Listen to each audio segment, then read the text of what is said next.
Welcome to the Posture Performance Podcast, improving the intelligence of the body. Here we will talk from our experiences as fitness trainers, movement specialists, performance therapists, and educators to give you, the listener, an effective approach to get your clients healthier and stronger. We are your hosts, Bryce Turner and Laura Mastrodotti, and this podcast is for you. In this episode of the podcast, Bryce and I talked about maintaining high-quality content, the balance between promoting ourselves and the legacy to the methodologies that we teach, fitness influencers, and how to use social media not to be used by them.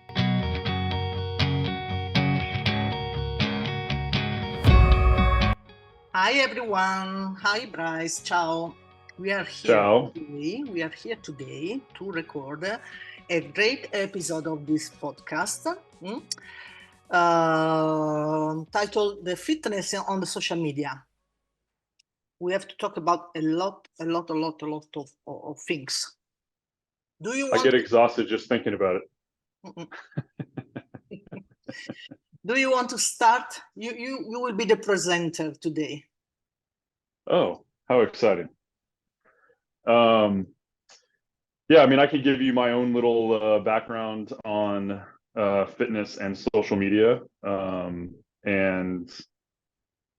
We can start the conversation in some observations that I think that we've outlined for this conversation. And so my own experience looking at the media and social media and what we do from a fitness standpoint is this sort of voyeuristic way of providing information and connecting with people through all of our phones, essentially, or through all these different social media apps. And when years ago we started with CrossFit as part of our group fitness program, CrossFit required a lot of attention to social media because the community of CrossFit essentially caught on fire through this insurgence of people really posting a lot about what it was that they were doing in their own workouts, like workout of the day and, who they were working out with and what their times were, their rep counts were. And it was a way of providing a platform for people to show their own successes, but really a way to brag, right? Like, look at me kind of environment.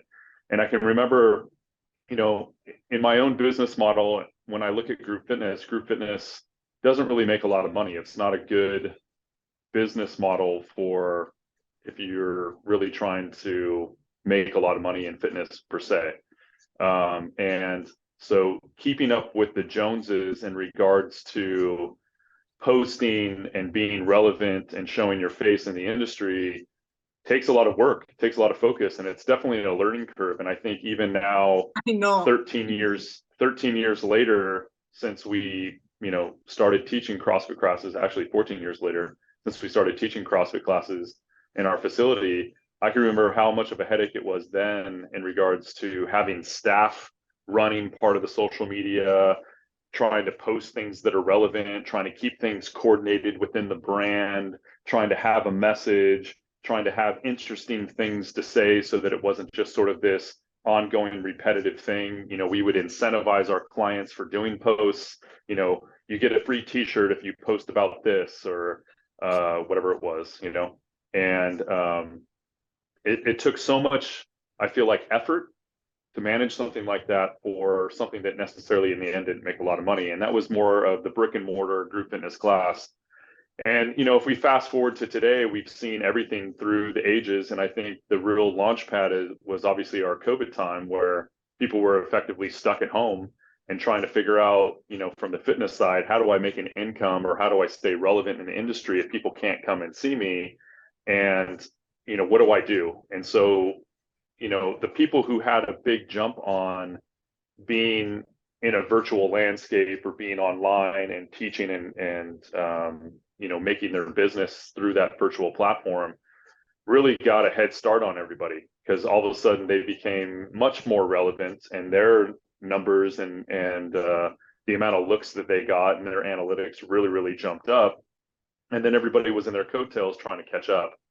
And we had to pivot really hard during COVID and, took everything online and started building an online suite of videos and exercises and trying to post more about what that was, and then trying to have a face essentially on this little TV screen that effectively everybody that's been exposed to social media has essentially made themselves their own little celebrity, right? If you get enough followers, you get enough looks, you get enough hits, you get enough likes, all of a sudden you become your own little micro celebrity in the fitness industry, because people want to see you, they want to hear what you have to say, they want to follow your programming, and people are exclusively running their businesses now through their smart devices and on their social media apps and things like that.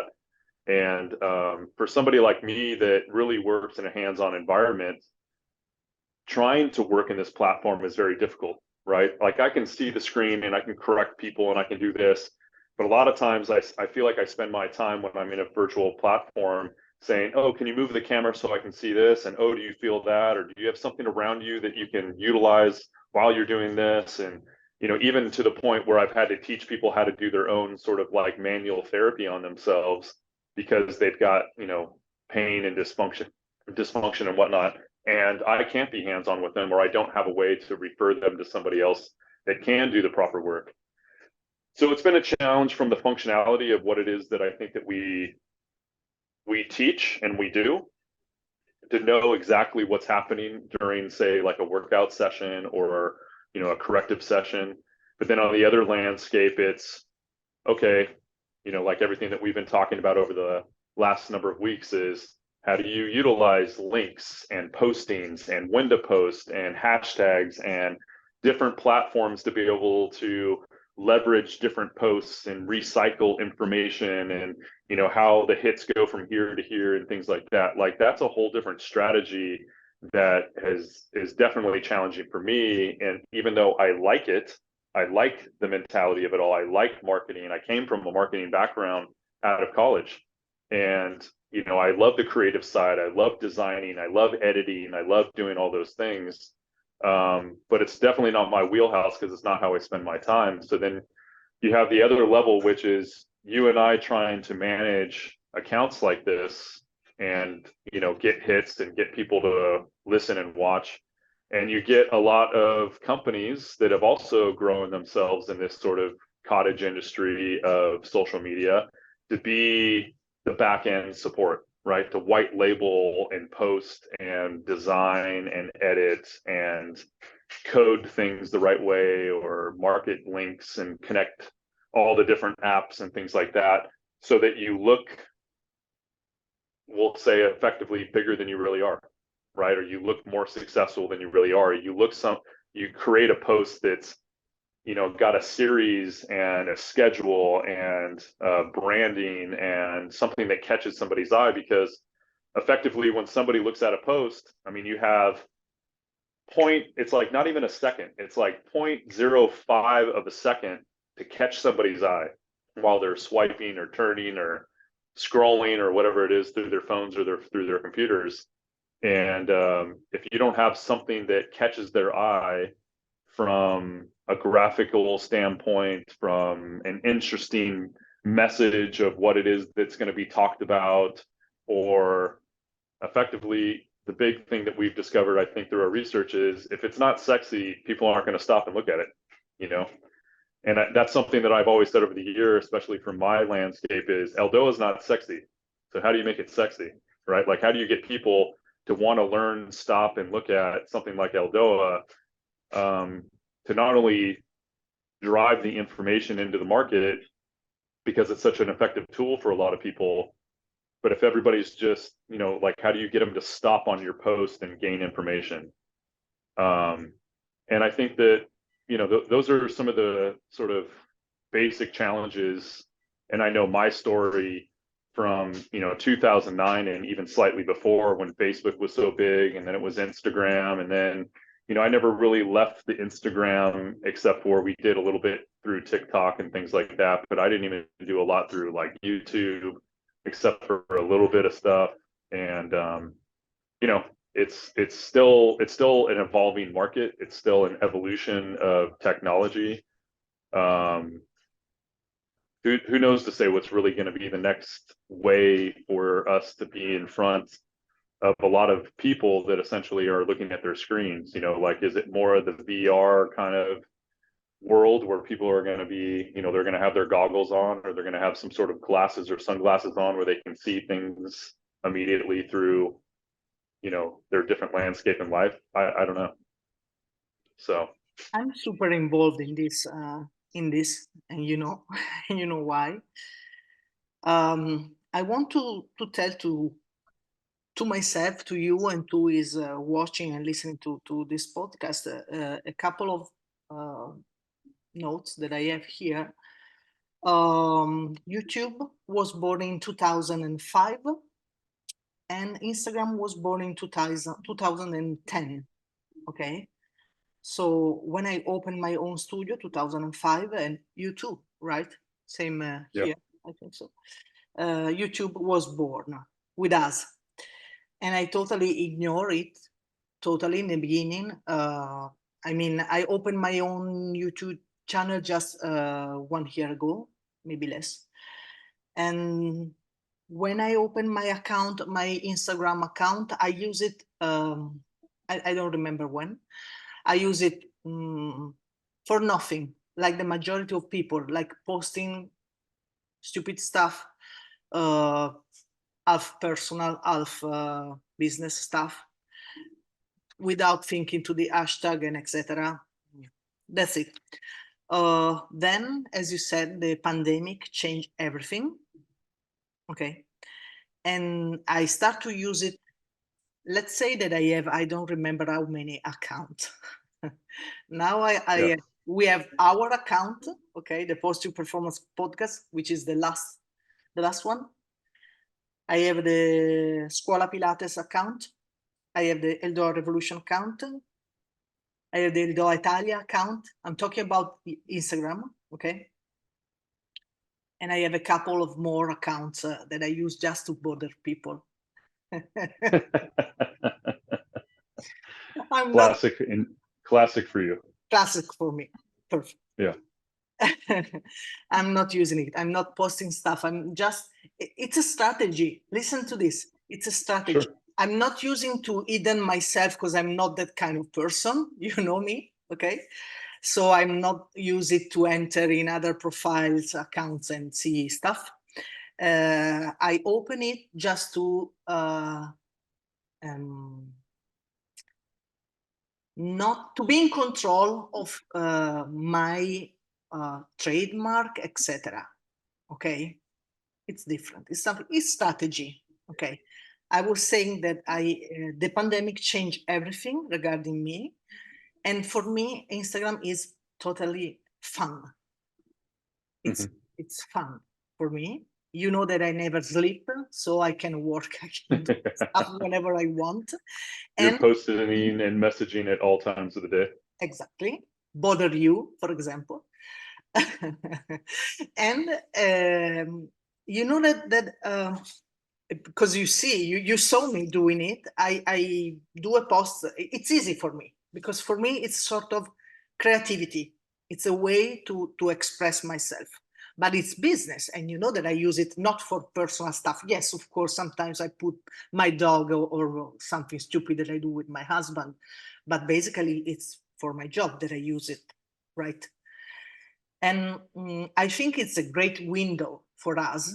I think it's not mandatory that you use Instagram. I think that if you don't use it in the right way, you are sending stuff, as we said before, in the air for no one. Right.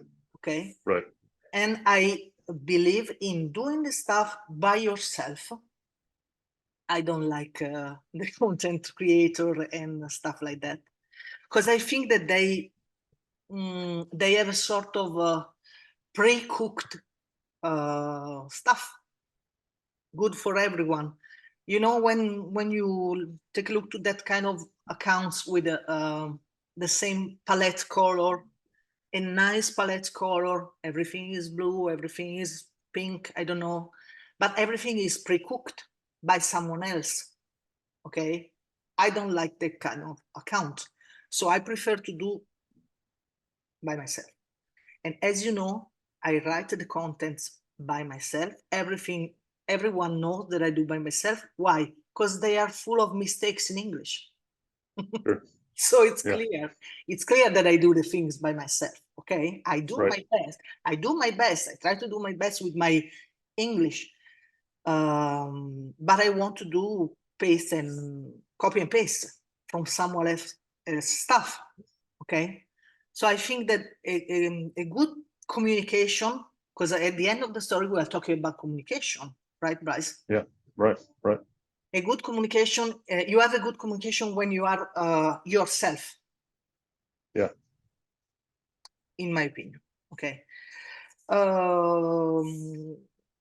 Yes, COVID changed everything. So as I told you, I try to use, not to be used by Instagram. Sometimes I experience this. I experience that, in my opinion, I do quite good stuff. Okay, quite good. I could be better, but sometimes I post things that maybe are not 100. Maybe that day I'm not so perfect, so beautiful, so whatever. So I post something which is not 100, it's 70. And people want more, more, more, more. People want great, great stuff. They don't give you the time to digest what you write, what you post, the photos, etc. Because everything is fast. Okay. And there is also a couple of problems when you post like I do daily. Okay. There is the problem of the so-called repost. So I found my stuff elsewhere in other accounts. Someone reposted me. They didn't tag me. They didn't. And in that moment, you are no more in control of what you do, of your image. As you know, I often use my own image. I write my stuff. I photograph myself, and etc. But it would be potentially a problem when you are no more in control of your stuff. Right. Right.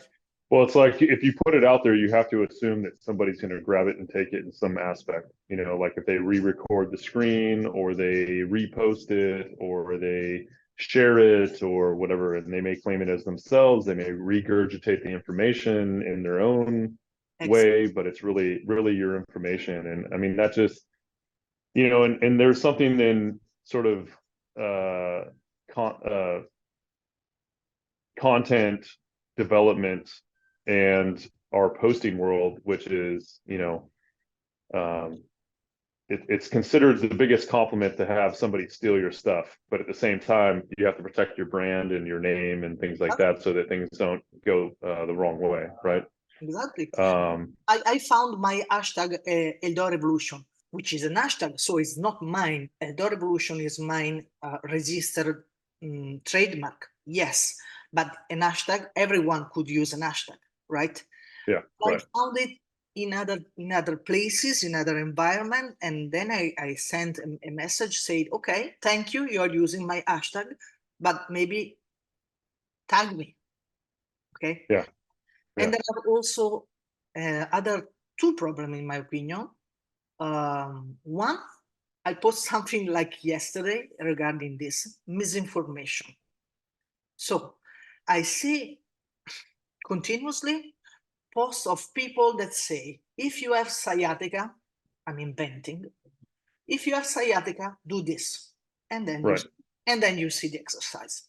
First of all, that person that is performing that exercise doesn't have sciatica. And it's clear, because if you have sciatica, you can do that kind of Sure. movement, okay? Sure. It's a perfect fit person that do ta-ta-ta, straight leg, and etc. And it's impossible. And then you both know that you can have sciatica, back pain, whatever you want, for 100 reasons. So one exercise could be good, but the other one could worsen the situation, right?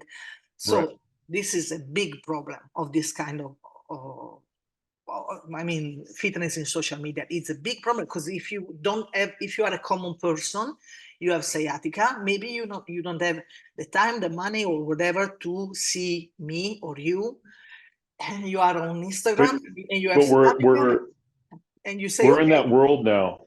We're in that world now where people are trying to self-diagnose and self-treat them all the time, right? So you get the everyday person, the first thing they do is they do a search, right? I've got pain. What is this? Or a doctor says something because it gives them a diagnosis, or yes, one of like a therapist or a trainer does the same thing. And so immediately, if they're sort of their self-evangelists about their own healthcare and things like that, they're going to immediately search for something. And I've got dozens of clients today, and probably hundreds from years past, that they either walk in the door and already have some information about what they've learned online and what they've seen videos of, or they saw a post about something and they come in and they ask me about it, or, oh, I'm doing this because I saw this online.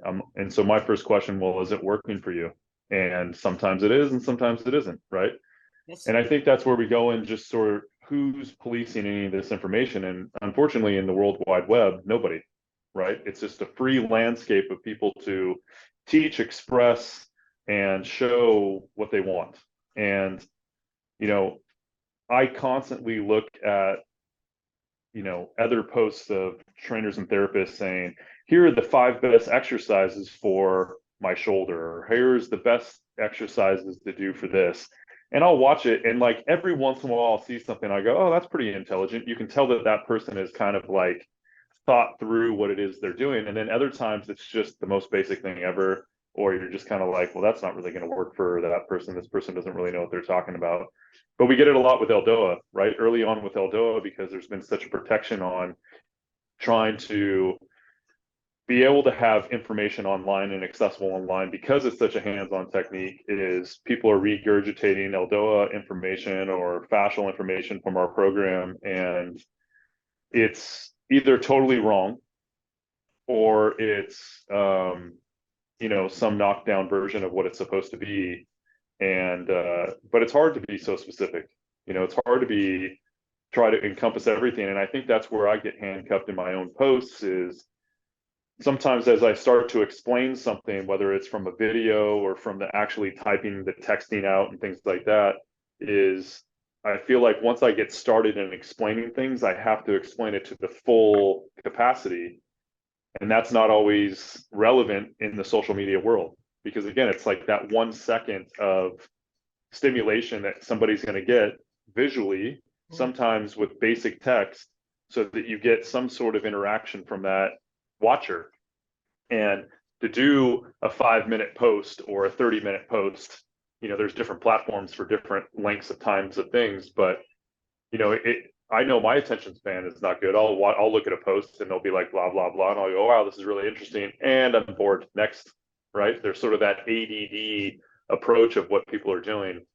But I mean, that's the world that everybody lives in. They're constantly scrolling through their phones for information, and because of that, they're now becoming the expert, right? And for you and I that spend a lot of time in our own studies and our own application of what it is we do, we critically evaluate what is out there as right and wrong, or some variation between, and the posts I like, I try to save them so that I can reference them later and see if they're applicable in my own practice. And otherwise it's so you are the one, 99% noise. you are the one that saved my post. Now I know who saved my post.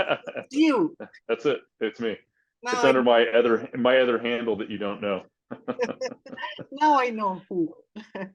You Here's a couple of statistics that is probably interesting.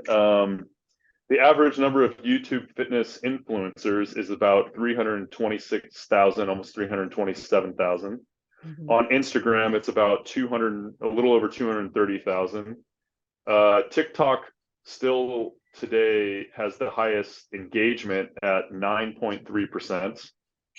1.6% of Instagram influencers have more than 1 million followers. So there's sort of that 1%, right?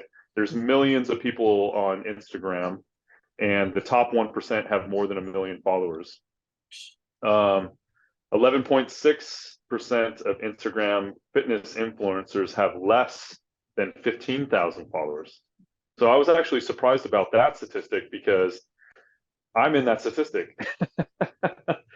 I'm one of those 11%, which basically is, I've got a less than 15,000 followers, which makes me feel like I don't have a handle on anything. But again, it's engagement, it's You are posting, it's influencer, Bryce. yeah. Yeah.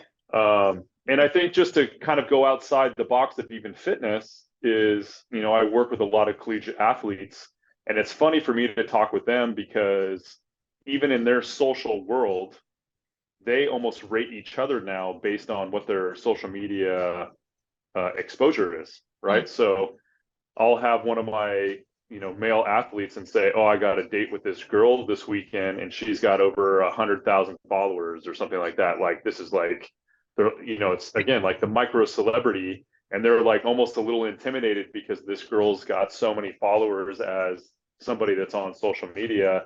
And it's like a big deal. Like, you're dating somebody that's worth more than they, just the person that's in front of you, just because of their following, right? And so it becomes more intimidating. So, like when you meet somebody or you see something, immediately somebody's going to look you up and go, okay, what's their deal, right?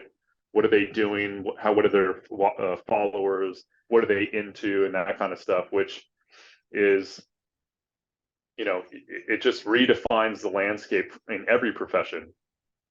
Like that we're rating our qualities, and there's all those ways to try to get more followers by using all the, what do they call it, the spiders or whatever that go out into Spiders. I don't know. This is why I don't speak tech language, right? But they, to get more followers, and you're basically learning. yeah, but you're paying for your followers, and so that was one thing with our account, is we wanted to have real followers, right? So we've got, I don't know, 6,500 followers for Eldoa or something like that, and we've earned each one of those from day one. And we gain and we lose and we gain and we lose, but ultimately that number every year is stacking up. And when we crossed 5,000, that was a big deal. When we crossed 6,000, that was a big deal. And it's interesting to watch what those numbers look like as they stack up. And I would love to have 100,000 followers, but I don't want to have 100,000 followers that don't mean anything. It would be nice to get some sort of marketing check behind that, or whatever it is. But whatever. The goal is to convert, from a marketing standpoint, the goal is to convert what it is that you're posting and teaching into effectively engaged customers or students, or, whatever it is that appreciate your information because it's really helping them. And, that's ultimately the end game. There is another aspect that I want to cover quickly. Maybe because I'm a woman. There are all these fitness influencers with great bodies, great whatever, great skins, great whatever. And the last episode of our podcast was about kids and teenagers. So I thought about a girl looking and watching this kind of videos with these beautiful women. And let's say that very often these fitness influencers are not professional. Not necessary. Not necessarily. Sometimes they are like actresses or models. Right? Right. Okay, let's say this first. But I'm thinking to a girl that watch this kind of video on TikTok or on Instagram with these beautiful women. And, you see these bodies, and it's a source of anxiety when you see these incredible bodies. And no, you know what I'm talking about. You see this, it's a model. No, don't do it. When you see a beautiful woman exercising on your social media? Yes, with his... I knew that I didn't have to talk about this with you. I knew. Okay, but you understand. You know what I'm talking Yes, I know what you mean. Think about your daughter Okay, maybe not now, she's a little bit young for this kind of stuff, but in a few years she will be there watching these videos, and maybe she will feel herself not enough beautiful, not enough yes, beautiful, you know what I mean. Yeah. It's a problem that comes from the social It's that voyeuristic, self-worth within, what you post and who follows you and likes it, to kind of get your accolades every single day. It's like if you do a post regularly and you have a lot of followers, people pat themselves on the back like, oh, I got 50,000 likes. I have self-confidence and self-worth in that post. And a lot of the girls think that they need to portray themselves a specific way in order to get that sort of reaction from the viewers, right? That's something different. And it's true. Okay. But no, I was talking about more appearance, no? And the damages that this kind of photos and videos can do to someone, again, to a teenager, or to someone which is not so beautiful. And you But see, that's what I mean. It's based on their self-worth. If they don't create this look for themselves online, they don't get the reaction from the viewers. And when they don't get the reaction from the viewers, it's a self-worth thing that says, hey, I mean something, right? If they portray themselves out there and show their body and they get 100,000 likes, and then they do something that's more normal in like regular viewing, for like they're not showing themselves or they're not doing themselves up in front of the camera, and they don't get any likes, what are they going to do the next day? They're going to keep increasing that idea that they need to show themselves in a particular way because they want to have those likes. this focus about showing yourself is again something that interests me a lot, because I'm Like how many glute exercises can we come up with that are redefining the wheel of the glute? I never show glute exercise. Okay, first of all, Maybe never, that's where you're going wrong. never. Maybe on Monday I will show something that kind of exercise. But as you know, I received some criticism. How do you say in English? Criticism. Okay.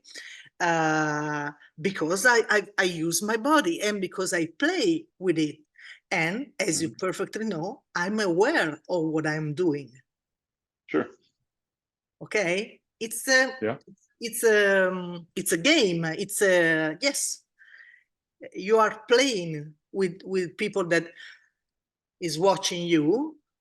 But when I did, first of all, for people that that never took a look to my account, you will never see me naked or stuff like that. Okay, we are not talking about that kind of photos. Okay, but as I told you, I know when I take some kind of photos that I'm playing.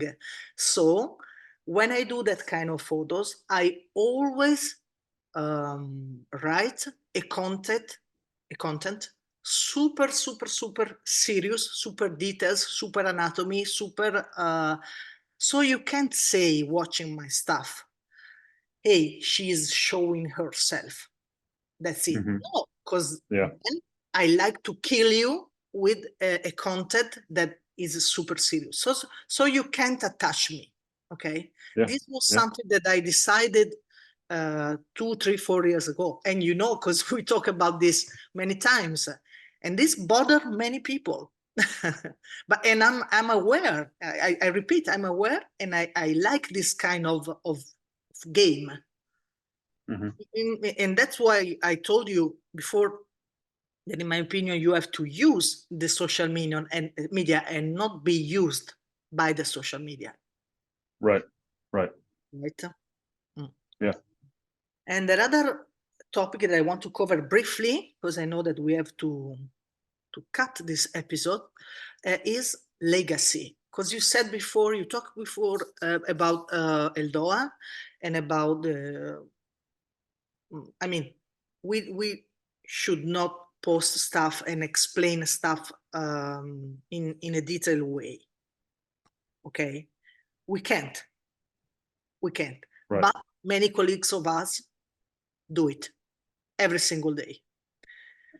When I post Eldoa stuff every single day, okay, I have a rule, and the rule is not to mention this exercise is 4067. This exercise is for Right. the only exercise that I mentioned with its name is L5S1, because everybody in the globe know that exercise. It's a sort of symbol of the Eldoa, right?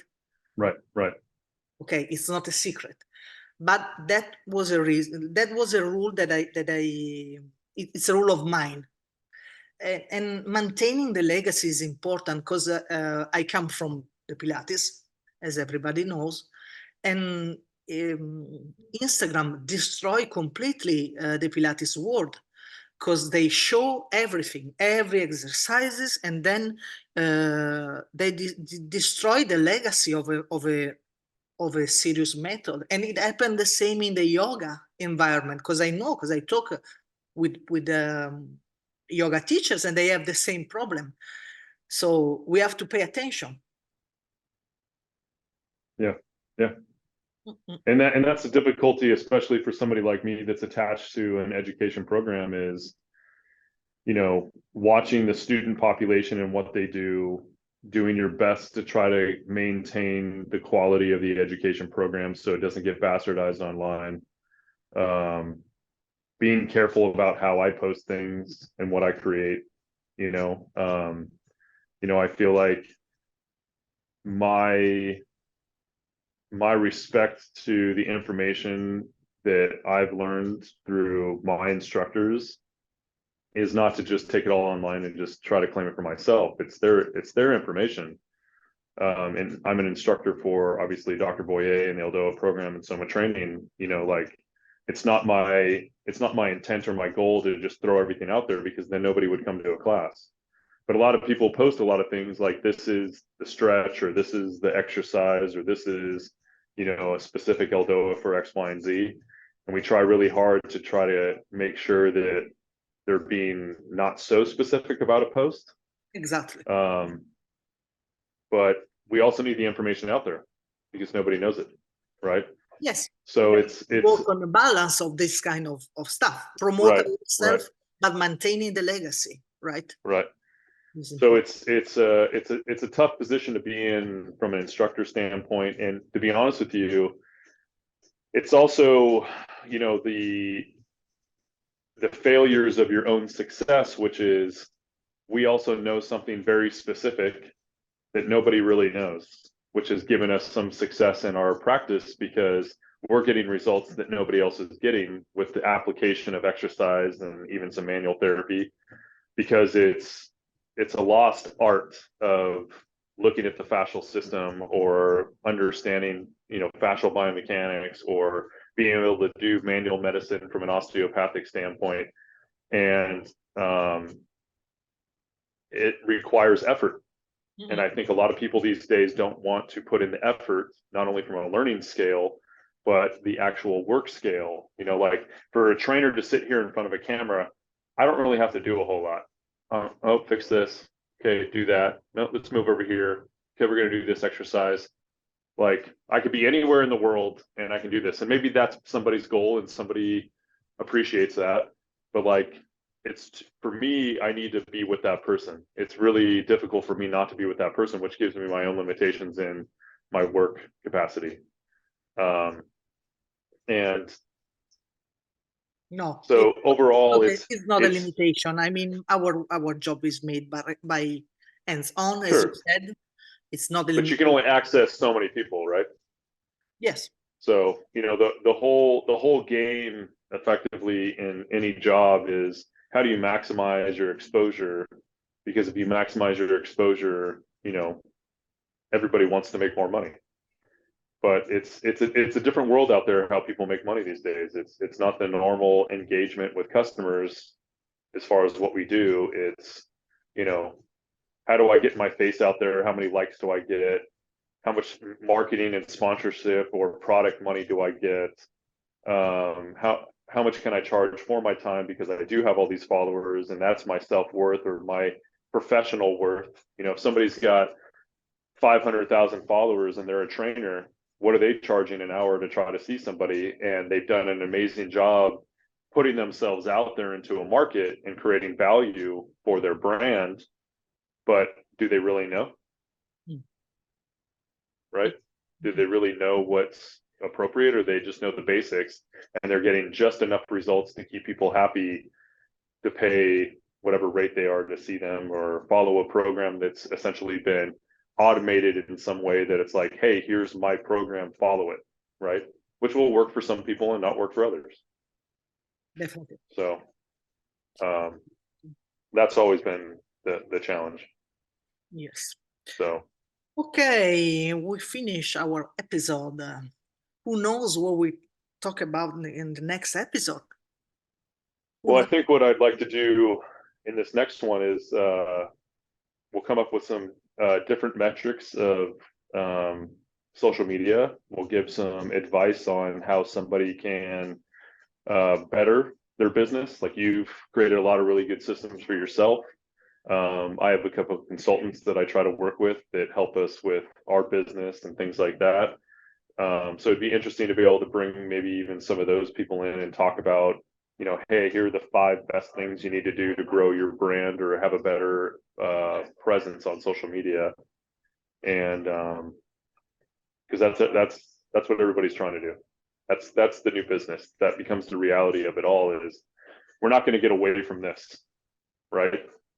It's just it's readapting what we know in our own lives to be able to practice our skill set in a way that we can interact with a camera and have a reach in our industry. Okay, Bryce. Thank you. Thank you, Laura. See you in the next beautiful episode of this podcast. Perfect. Ciao to our audience, to our listeners. Ciao. Ciao. Thanks for listening to us. Exactly. Ciao, ciao.